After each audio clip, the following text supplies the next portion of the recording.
All right, we're still watching a whole lot of other stocks this morning. Julie, let's start with Viacom, or CBS, or should I say Paramount, because the company is now changing its name to Paramount from Viacom CBS. A lot going on last night.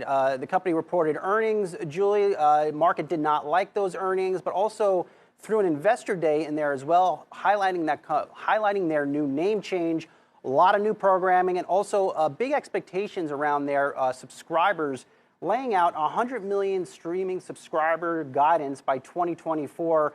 For last year, they ended the quarter with about 54 million or so in streaming subscribers. So a lot going on at this company. A lot going on. And this is the first time that this company, now Paramount, aka Viacom CBS, has broken out Paramount Plus streaming subscriptions. Before, it revealed the number along with Showtime and BET Plus as a collective number. So those Paramount Plus subscriptions alone rose by 7 million in the fourth quarter, as of the fourth quarter, to 32.8 million. Now, it's still very small versus the other big streaming services, but that growth is comparable to some of them. Even though Viacom CBS, or should I say Paramount Plus, does not have the same international exposure that some of the other streaming services like the likes of a Netflix had, for example. So that 9.4 million streaming subscription ad that you're looking at for the fourth quarter is for all of those three services, Paramount Plus, Showtime, and BET Plus. And that 100 million that you mentioned, the goal by 2024, is collectively for those services.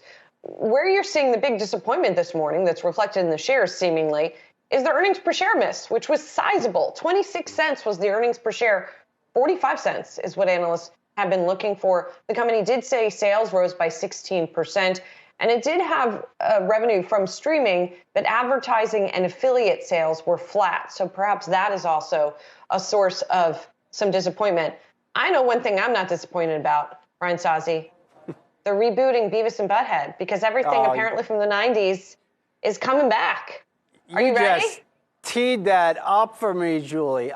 Yes, I am extremely excited, because I remember as a kid, we had no cable in the Southie household, so I had to sneak over to my friend's house to catch the latest Beavis and Butthead. And when I couldn't do that, I had to pretend in school that I actually saw the latest episode when I really did. So I'm very excited to see this franchise, and how life, in fact, does come full circle, Julie.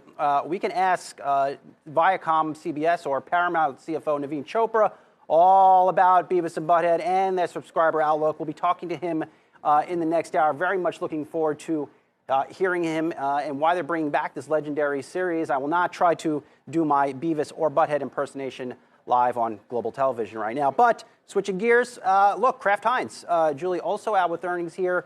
Not much to say on them per se. Another company, another big food company I should mention that is lifting prices. Kraft Heinz noting pricing in the quarter up 3.8%, and that was a big driver of their better than expected results. Hence, you're seeing the stock pop here.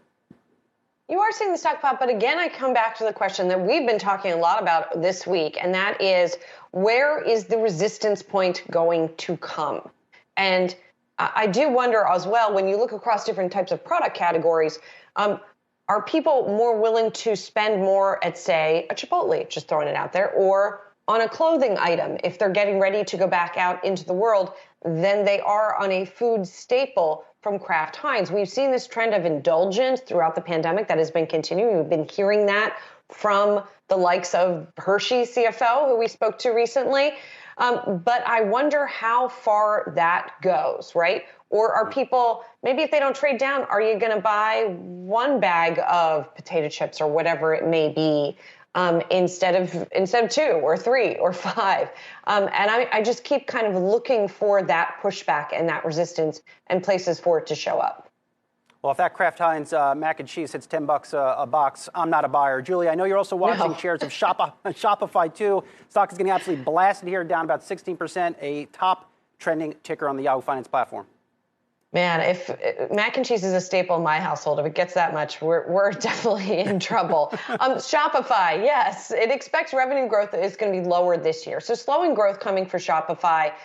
You know, it is not necessarily a surprise in general because of the pandemic boost that a company like Shopify got. And you can see last quarter, the numbers beat. But in a statement, Shopify saying the COVID-triggered acceleration of e-commerce that spilled into the first half of 2021 in the form of lockdowns and government stimulus will be absent from 2022. There is caution around inflation and consumer spend near term for the full year. So again, these disconnects and dislocations that we're watching in the market, you get a retail sales number and a non-store retail sales number like we did today on the one hand, and then you get this Shopify outlook on the other hand, which raises questions about the sustainability of some of these increases.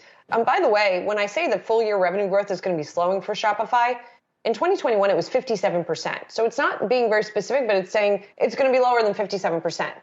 But that still leaves a lot of room for growth. It's just not necessarily the growth that that investors have become accustomed to for the likes of a Shopify and that is priced into the stock.